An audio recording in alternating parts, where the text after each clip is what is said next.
Barangay Hinebra Christian Eastern Hardinger mga bro, first time itong ginawa at Scotty Thompson gigil na maglaro. Yan mga bro, pagkatapos mong i-like ang ating video, mag-subscribe na rin kung bago ka pa lang sa ating channel at i-click ang notification bell para lagi kang updated sa ating mga sports balita.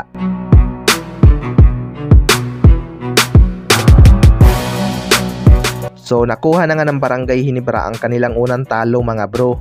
Hindi lang sila basta tinalo na Meralco Bolts dahil tambak nga ang kanilang inabot. Mukhang nausog nga ang laro nitong si Jimmy Malonzo mga bro matapos ang kanyang monster performance sa kanilang dalawang panalo.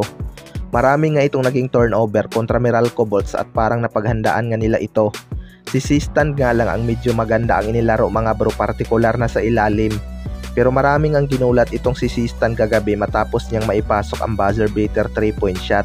First time ko nga ito nakitang nakashot beyond the arc simula noong pumasok ito sa ating liga. May tira naman siguro talaga ito sa labas gaya ni John Mar Fajardo, pero hindi nga nila obligadong tumira sa labas dahil rebounder nga ang kanilang priority. Sayang lang talaga mga bro at sila ang nabiktima ng kanilang laro matapos silang paulanan sa threes nitong Meralco Bolts. Maluwag din talaga ang kanilang depensa mga bro at kulang sa hustle. Masama din ang kanilang free throw shooting kaya na-maximize talaga na Meralco Bolts ang off-night game ng Barangay Hinebra. Sa kabilang banda naman mga bro, Scotty Thompson gigil lang maglaro.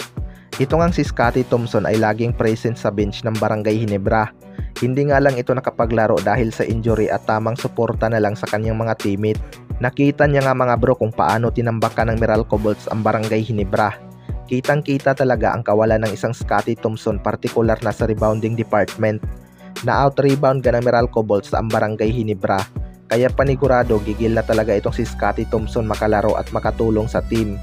Malaking problema talaga kapag matagalan itong si Scotty Thompson dahil marami pang ang malalakas na makakalaban itong Barangay Hinebra. Kahinaan talaga ng lineup ni Coach Timcon ngayon mga bro ay kapag hindi pumutok ang mga shooter nitong Barangay Hinebra.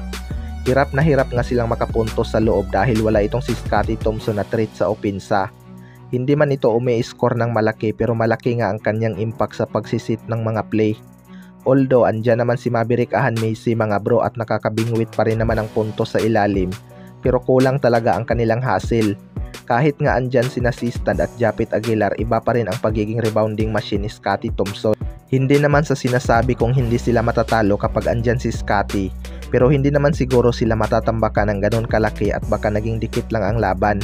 Kaya bounce back na lang sila next game. Kayo mga bro, anong masasabi nyo tungkol dito?